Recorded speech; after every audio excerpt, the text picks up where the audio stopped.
Edward Davis, what do you remember from your childhood in Kenya? I remember a kind of different world actually from what it's like now. We lived on a coffee estate in a place called Runda, which is now just a huge housing estate, and I just remember living there in the garden. We had a nice garden, and it was quite idyllic, I think. I went to school, there was no traffic. I just remember the sort of the colours and the sort of liveliness of the streets.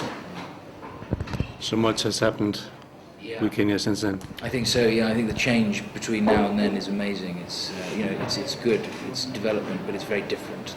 But how did you feel about being sent to England at the age of 13? Oh yeah, that was a real culture shock, I think. I went to the north of England to a very beautiful place, but very harsh and very different culture and very cold, obviously. And we played rugby in the winter, and the school was run by monks. So it was very different. It's a real shock, but I eventually got used to it. Took some getting used to. Why that place? I think I was sent there because it's a Catholic school, and my mother is a Catholic, and I was brought up as a Catholic. And she'd heard of this place, and it's quite a famous, it's quite a well-known school actually. And it's not it is a monastery, but it's not a hard-line place. It's a school, It's just a normal school, really, like any other, which has a set of values which happen to be Christian-based, but it's a school like any other. Why did you choose the path you did? With a humanistic education and later application. Yes, I chose it primarily because it was what I was good at. I was good at three things at school. One was English, one was French. I was quite good at languages, and one was economics as well. I did economics, and I decided that I would try and major at university in the one that I was sort of comparatively best at, which was English. And English literature is a very hard degree. It's very competitive, and although it's not the specific, doesn't give you really a specific specialization. It is, I think, very useful because you use critical analysis, and it provokes thought. You have to really think things through in order to sort of succeed at English literature. So it's a very good basis, I would say, for really anything actually. But how did that get you into acting? Was that because of Shakespeare? Or? Into acting? Oh yeah. Well, I've always been.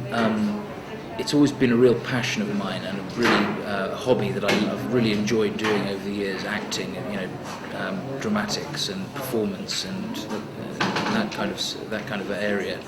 And when I was at school and when I was at university, we did drama. That was one of the extracurricular activities that was on offer, and I always loved doing that. So basically what happened was, when I did it at university a lot, and I decided that I wanted to take it to sort of study it and go further with it.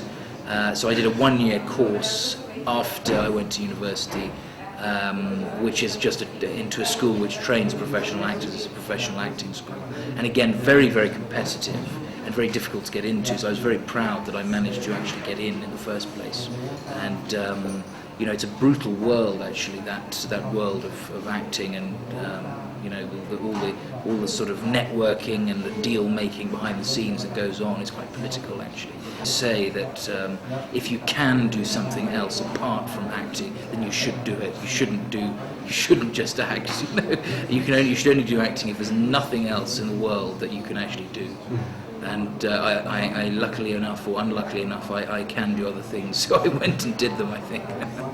So that's how you met your wife? Yes, well, I actually met my wife when I was at school, and we had a mutual friend who was at my school, and I knew her, and so we met when we were about 17, and we've obviously known each other since then, but she is a professional actress. How does she combine that with living here in Kenya with you? She basically does projects like maybe a play or a film or some TV work, which might take anything between 2 days and 3 months. And then she has a lot of time off usually, so that's when she comes to Kenya and spends time here. And she's interested in participating in acting here as well. You know, maybe getting something together here. So when one hears that that you had a career as an actor in England, and now you're sitting here in one of East Africa's most commercial and most successful companies. How did that happen? That's a very good question. I think at heart it's because I just saw an opportunity to make a difference, to sort of do something really which not a lot of people would get the opportunity to do.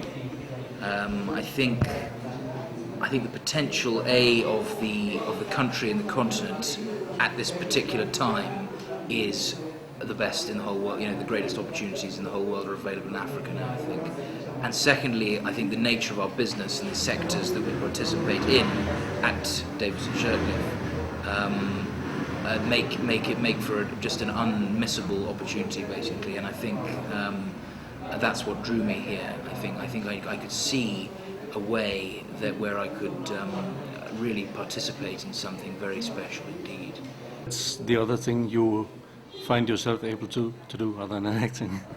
Yes, absolutely. This is my other thing that I can do, hopefully, or try to do with help. Yeah, but that's, you know, that I think I get a real kick from doing the job that I do, and I get a sense of satisfaction, and I don't feel that I'm wasting my time. And I think what I do is worthwhile to society as a whole. That's what I believe. And I think that if you can have that in a job, then that's absolutely fantastic. And I think that's what we're lucky enough to have here in this company. So what are your future ambitions for Davis&Shirtliff? I think they're big. They're big ambitions, and I think it would be quite naive not to think that they were big. I think we're growing at a very fast rate, 30-40% per year. I would like to see that continue for the next, every year in, year out, for the next 10 years. And I have a dream that we can actually get the company to be a company of sales of $1 billion, hopefully in about 10 or 15 years.